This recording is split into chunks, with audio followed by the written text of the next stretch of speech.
Good evening.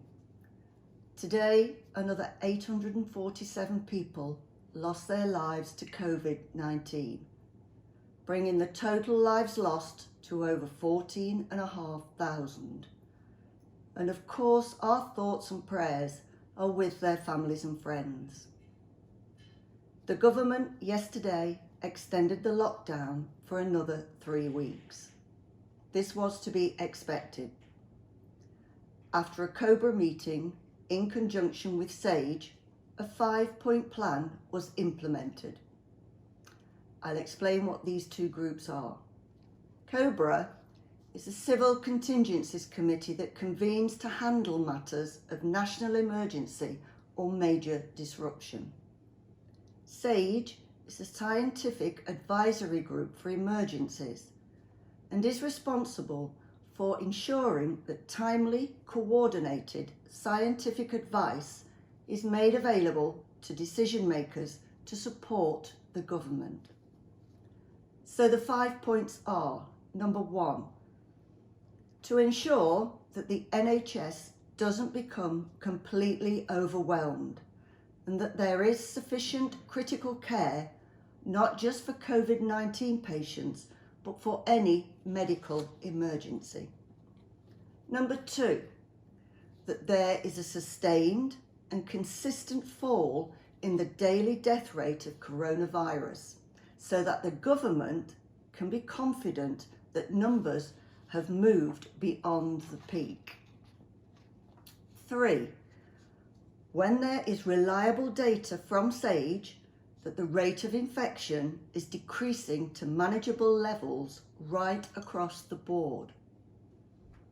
4, when the government are confident that the rate of operational challenges, including testing capacity and PPE, are in hand, with the supply able to meet future demand. And number 5, the government must be confident that any adjustments to the current measures will not risk a second peak of infection that will overwhelm the NHS. Our Ashbourne COVID-19 Community Support Group continues to support our residents and will do so for as long as they are needed. We are also looking at how we can support our hospital, care homes and places like Townhead, Chatsworth Court, Malthouse Court, etc. I know toiletries have already been deposited at St Oswald's Hospital. We are now looking at helping to supply PPE for anyone who may need it. Our shops and supermarkets are still supplying almost all of our needs and deliveries are daily. Our small traders group, who join together to deliver to residents who can't get out and therefore have no means of getting supplies, have asked that you only contact them if you have no family, friends or neighbours or support network, as they are extremely busy. I hope in some way 14,000 deaths will begin to resonate with the young people that are still doing exactly what they want, when they want and how they want, and it's the same names that are being reported. I believe a large group of young persons were gathered on the recreation ground this afternoon and the police had to be called.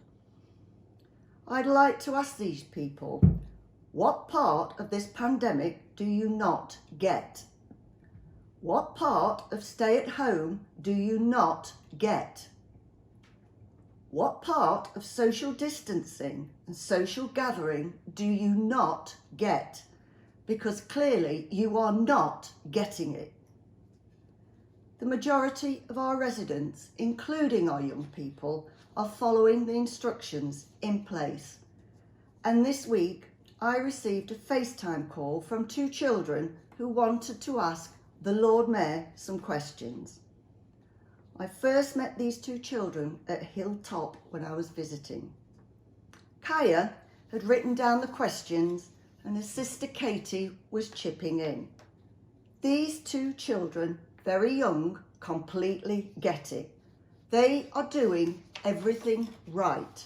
They are staying at home to protecting the NHS, and in turn, they are saving lives. We as a town had the fantastic news that Aaron Buckingham had completed his chemotherapy after 3 really long, hard years. Even when he was really poorly, he raised over £30,000 for different cancer charities. And each Christmas, he's delivered Christmas presents to the oncology ward at the Nottingham Queen's Medical Centre for those children who would not be going home for Christmas. He's done all this whilst battling a life-threatening disease. He totally gets it. He is staying at home to protect the NHS, and in turn, he is saving lives. Plans for our virtual VE Day celebration are gathering speed. I hope everyone will decorate their homes in red, white and blue. A small part will be formal, with the last post, etc. And then a community sing-song of Second World War songs. We'll do live streaming from my home, and I'll provide lyrics of the songs so you can all join in. I'm hoping that you will have a tea party in your own gardens. I know Mayfield are on board with this, and I hope all the other villages are too. So please, everybody, stay at home, protect the NHS and save lives.